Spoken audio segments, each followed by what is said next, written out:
Hello everyone, welcome to people's academy. I am Shahid Khan and people's academy platform पे आपका स्वागत है। डियर स्टूडेंट्स, जैसा कि आप जानते हैं, हमने एक शुरुआत की है पॉलिटिकल साइंस स्टूडेंट्स के लिए, जिसमें हम डिफरेंट एग्जाम्स के रिगार्डिंग कंटेंट प्रोवाइड कर रहे हैं। चाहे वो आपका एमए पॉलिटिकल साइंस का एंट्रेंस एग्जाम हो, या फिर यूजीसी नेट एग्जाम हो, या फिर इसके अलावा बीए ऑनर्स पॉलिटिकल साइंस का एंट्रेंस हो, या फिर कोई और कोर्स रिलेटेड एग्जाम हो। तो इन सभी एग्जाम्स के लिए हम फ्री कंटेंट प्रोवाइड कर रहे हैं, including video lectures and PDFs. तो इसी को ध्यान में रखते हुए आज का जो हमारा ये वीडियो है एक इम्पॉर्टेंट टॉपिक पे रहने वाला है। लेकिन उससे पहले मैं आपको बता दूं, अगर अभी तक आपने हमारा चैनल सब्सक्राइब नहीं किया है तो चैनल को सब्सक्राइब करें एंड बाकी लोगों के साथ भी शेयर करें। तो चलिए शुरू करते हैं आज का टॉपिक। तो जैसा कि आप स्क्रीन देख पा रहे हैं, आज का जो हमारा टॉपिक है वो है अमेंडमेंट ऑफ इंडियन कॉन्स्टिट्यूशन पे। तो क्या मीनिंग है इंडियन कॉन्स्टिट्यूशन में अमेंडमेंट के, एंड किस तरह से इंडियन कॉन्स्टिट्यूशन को हम अमेंड कर सकते हैं, क्या प्रोसीजर है, ये सारी चीज़ें डिटेल में हम डिस्कस करने जा रहे हैं इस वीडियो में। आप वीडियो को कंप्लीट एंड तक देखिएगा। एंड मैं आपको बता दूं, आई एश्योर यू पीपल, कि इसके बाद आपको अमेंडमेंट के रिगार्डिंग ना कहीं से पढ़ना पड़ेगा एंड ना ही कभी कन्फ्यूजन होगी। तो चलिए शुरू करते हैं। सबसे पहले हम देखते हैं जो अमेंडमेंट की मीनिंग है, अमेंडमेंट की मीनिंग क्या है। तो सिंपली अगर मैं आपको बताऊं, अमेंडमेंट ऑफ कॉन्स्टिट्यूशन के मीनिंग है कि जब हम कॉन्स्टिट्यूशन में कोई चेंज लाते हैं, जब कोई चेंज हम कॉन्स्टिट्यूशन में लाते हैं तो उसको अमेंडमेंट कहा जाता है। एंड यहाँ पे मैं आपको ये भी बता दूं कि दो तरीकों से, देयर आर टू वेज कि जिससे हम एक कॉन्स्टिट्यूशन में चेंज लाते हैं।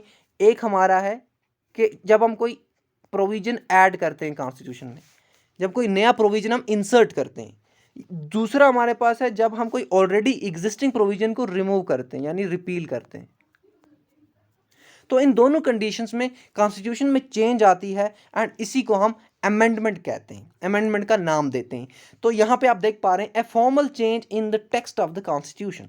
सो this is amendment, this is meaning of amendment. Okay, and यहाँ पे आप देख पा रहे होंगे, through amendment we can insert a new provision in the constitution और रिपील एन एग्जिस्टिंग वन। तो दोनों कंडीशंस में हम इसको अमेंडमेंट कहेंगे क्योंकि कॉन्स्टिट्यूशन में चेंज आ रही है। ओके, आई होप इतना क्लियर है मीनिंग ऑफ अमेंडमेंट। आगे चलते हैं, देखते हैं कि जब हम कॉन्स्टिट्यूशंस को अमेंड करने की बात करते हैं तो हम कॉन्स्टिट्यूशंस को दो कैटेगरीज में डिवाइड करते हैं। और वो क्या क्या है हमारे पास? Rigid constitution and flexible constitution. ये तब हम ये क्लासिफिकेशन करते हैं जब हम अमेंडमेंट की बात करते हैं। ओके, जब हम अमेंडमेंट की बात करते हैं, किसी कॉन्स्टिट्यूशन को अमेंड करने की बात करते हैं, तो ये दो तरह की कॉन्स्टिट्यूशन हम कैटेगराइज करते हैं, rigid constitution and flexible constitution. आपको नाम से ही थोड़ा थोड़ा आइडिया मिल रहा होगा। चलिए देखते हैं इनके मीनिंग क्या है। तो रिजिड कॉन्स्टिट्यूशन का जहाँ तक सवाल है, तो एक रिजिड कॉन्स्टिट्यूशन वो कॉन्स्टिट्यूशन है जिसको अमेंड करने के लिए हमें एक स्पेशल प्रोसीजर चाहिए। यानी कि एक रिजिड कॉन्स्टिट्यूशन ईजिली अमेंड नहीं की जा सकती, इसके लिए एक स्पेशल प्रोसीजर चाहिए। उस प्रोसीजर के थ्रू ये कॉन्स्टिट्यूशन अमेंड की जा सकती है। एंड इसकी बेस्ट एग्जांपल है यूएसए की कॉन्स्टिट्यूशन। यूएसए की कॉन्स्टिट्यूशन जो है ये रिजिड कॉन्स्टिट्यूशन है and it can not be simply amended and इसको अमेंड करने के लिए we need a special procedure. Okay, दूसरी तरफ हमारे पास है फ्लेक्सिबल कॉन्स्टिट्यूशन। अब ये एक ऐसी कॉन्स्टिट्यूशन है जिसको कोई स्पेशल प्रोसीजर जरूरत नहीं होता है अमेंड करने के लिए। इसको हम सिंपली अमेंड कर सकते हैं, जिस तरह से हम ऑर्डिनरी लॉज बनाते हैं उसी प्रोसीजर से हम फ्लेक्सिबल कॉन्स्टिट्यूशन को अमेंड भी कर सकते हैं। Okay, so flexible constitution easily amend हो सकती है, बट रिजिड कॉन्स्टिट्यूशन को स्पेशल प्रोसीजर चाहिए अमेंड करने के लिए। एंड फ्लेक्सिबल कॉन्स्टिट्यूशन की बेस्ट एग्जांपल है हमारे पास Britain constitution. Okay, constitution of Britain. I hope आपको rigid constitution and flexible constitution में डिफरेंस जो है वो पता चल गया होगा। इसके बाद अगर हम इंडियन कॉन्स्टिट्यूशन की बात करें, तो इंडियन कॉन्स्टिट्यूशन ना तो पूरी तरह रिजिड है, ना पूरी तरह से फ्लेक्सिबल है। सो it's A blend of both flexibility and rigidity.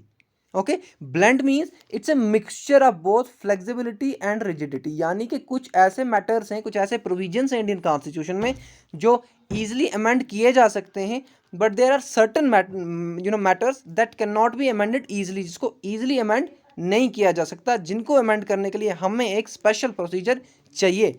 So Indian constitution is a mixture of both rigidity and flexibility. इतना आई होप आपको क्लियर है। चलते हैं आगे एंड देखते हैं कि as I told you people के there are certain matters that require special procedure for the amendment. And वो स्पेशल प्रोसीजर क्या कहलाता है इंडियन कॉन्स्टिट्यूशन में? Special majority.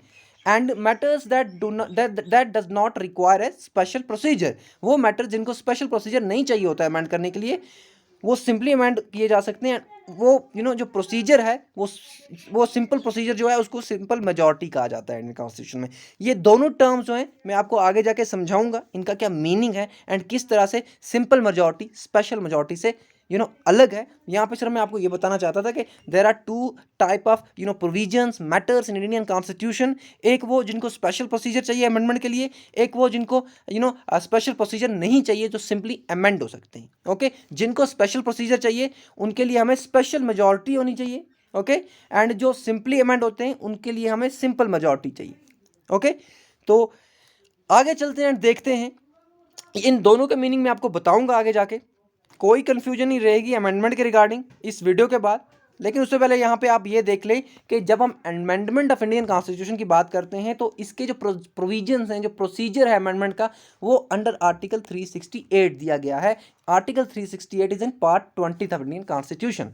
So there are around 25 parts in Indian constitution and उसमें से जो part 20 है उसमें जो 368 आर्टिकल है उसमें दिया गया है procedure of amendment of Indian constitution. And ये आर्टिकल 368 क्या कहता है कि पार्लियामेंट के पास पावर है कॉन्स्टिट्यूशन को अमेंड करने के लिए। ओके, कॉन्स्टिट्यूशन ऑफ इंडिया जो है इसको अमेंड कौन कर सकता है? Parliament of India. Parliament of India से क्या मतलब है? बोथ लोकसभा एंड राज्यसभा, ये दो हाउसेज हैं पार्लियामेंट के। There are two houses in parliament. Okay, तो लोकसभा हमारा जो है ये लोअर हाउस कहलाता है एंड राज्यसभा जो हमारा है ये अपर हाउस कहलाता है। राज्यसभा हमारा जो है ये स्टेट्स को रिप्रेजेंट करता है, आप ये भी याद रखिएगा। ओके, एंड लोकसभा में डायरेक्ट इलेक्शंस होते हैं एंड जो लोग हैं वो वोट करते हैं, जैसे प्राइम मिनिस्टर्स बनता है, एमपीज के जितने भी इलेक्शंस होते हैं लोकसभा के। बट राज्यसभा के जो इलेक्शंस होते हैं वो थोड़ा डिफरेंट तरीके से होते हैं। इन पे भी हम एक वीडियो लाएंगे एंड कंप्लीटली इनको डिटेल में देखेंगे कि किस तरह से क्या होता है। अभी हम अमेंडमेंट को डिस्कस कर रहे हैं तो इधर उधर हम नहीं जाएंगे, अदरवाइज वीडियो बहुत ज़्यादा लंबा हो जाता है। तो यहाँ पे आपने समझा कि पार्लियामेंट के पास पावर है इंडियन कॉन्स्टिट्यूशन को अमेंड करने के लिए। पार्लियामेंट से क्या मतलब है? लोकसभा एंड राज्यसभा दोनों हाउसेस। ओके, एंड यहाँ पे मैं आपको ये भी बता दूं कि जिस पार्लियामेंट में, जिस लेजिस्लेचर में दो हाउसेस होते हैं उसको बाई कैमरल कहा जाता है। बाई कैमरल लेजिस्लेचर, वो लेजिस्लेचर जिसमें दो हाउसेज हैं। Okay, there are two houses in Indian parliament, Indian legislature, so it's a bicameral legislature. अगर एक ही हो तो उसको कहते हैं यूनिकैमरल लेजिस्लेचर। Okay, legislature.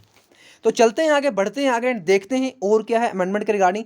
तो यहाँ पे एक और इंपॉर्टेंट पॉइंट आपको जानने की बहुत ज़रूरत है, वो ये है कि जो प्रोसेस ऑफ अमेंडमेंट है इसको इनिशिएट करने के जो पावर्स हैं ये एक्सक्लूसिवली पार्लियामेंट के हाथ में। यानी अमेंडमेंट ऑफ इंडियन कॉन्स्टिट्यूशन का जो प्रोसेस है इसको जब इनिशिएट किया जाता है वो सिर्फ पार्लियामेंट के द्वारा ही इनिशिएट किया जा सकता है। स्टेट लेजिस्लेचर उसको और इनिशिएट नहीं कर सकता कि भाई हमें कॉन्स्टिट्यूशन अमेंड करनी है, तो कोई भी स्टेट लेजिस्लेचर जो है वो प्रोसेस को इनिशिएट नहीं कर सकता। सिर्फ पार्लियामेंट के पास ये पावर है एक्सक्लूसिवली।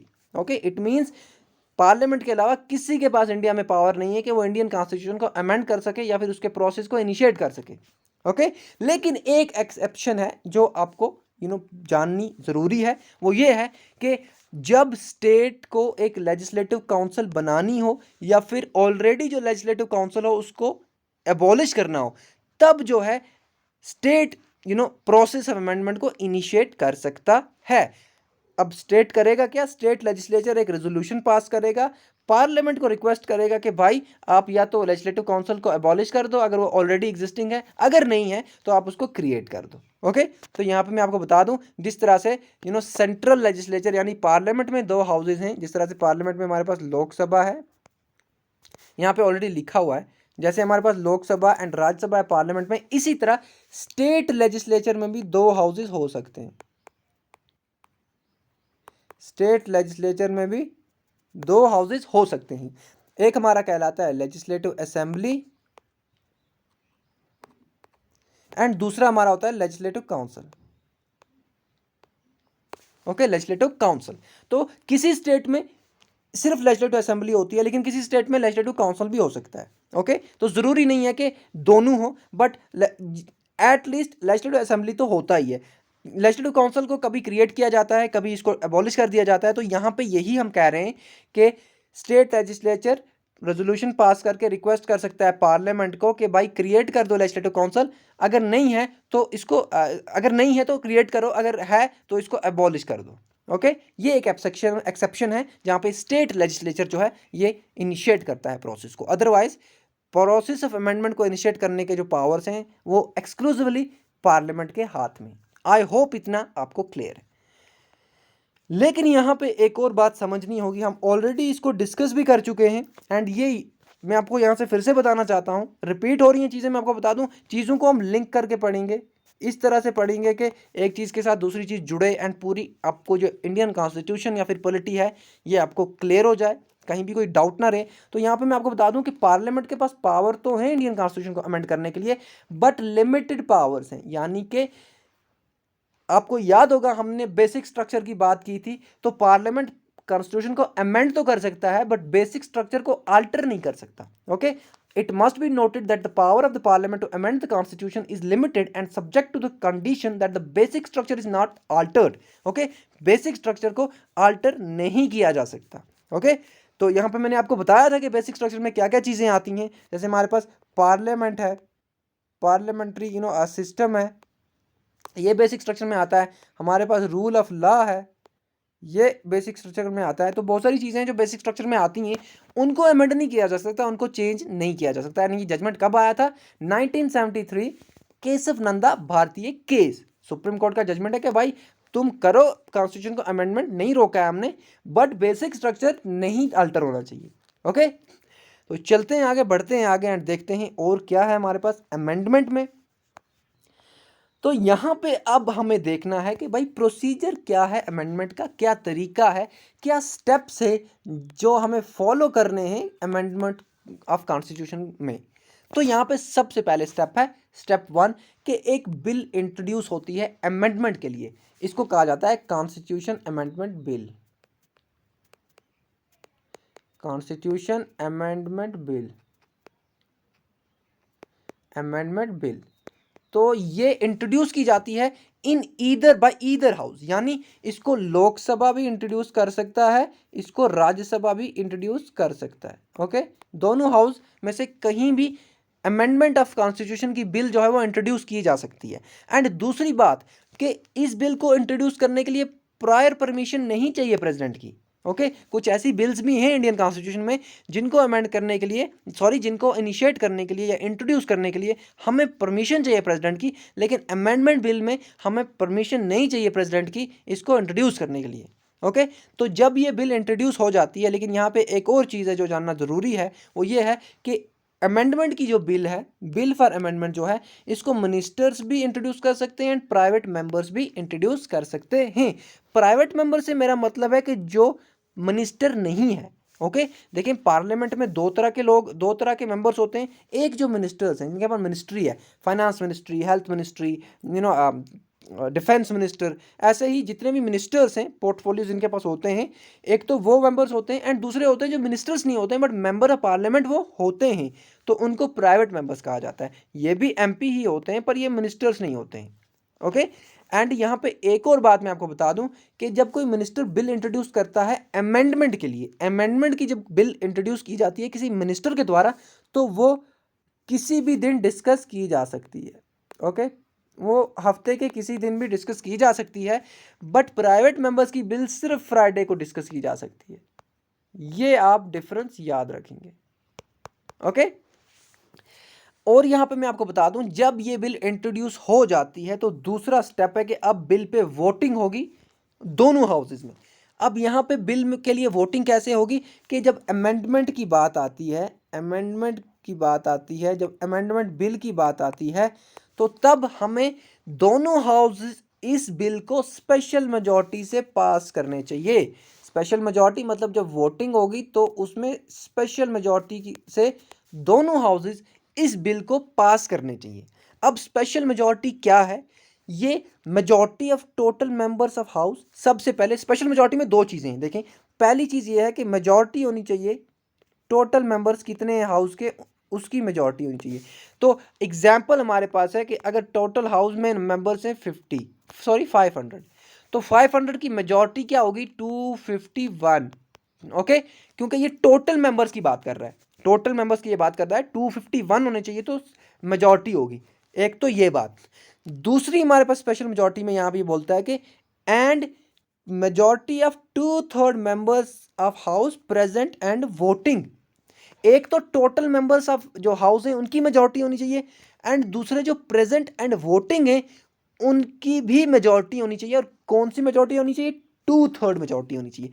2/3 मेजॉरिटी का मतलब है अगर 500 लोग हैं तो एट लीस्ट जो हमारे पास अराउंड 500 अगर टोटल मेंबर्स हैं हमारे पास, लेकिन यहाँ पे टोटल मेंबर्स की बात ये नहीं कर रहा है, ये प्रेजेंट एंड वोटिंग की बात कर रहा है। तो यहाँ पे हम देखते हैं कि 300 लोग ही प्रेजेंट हैं।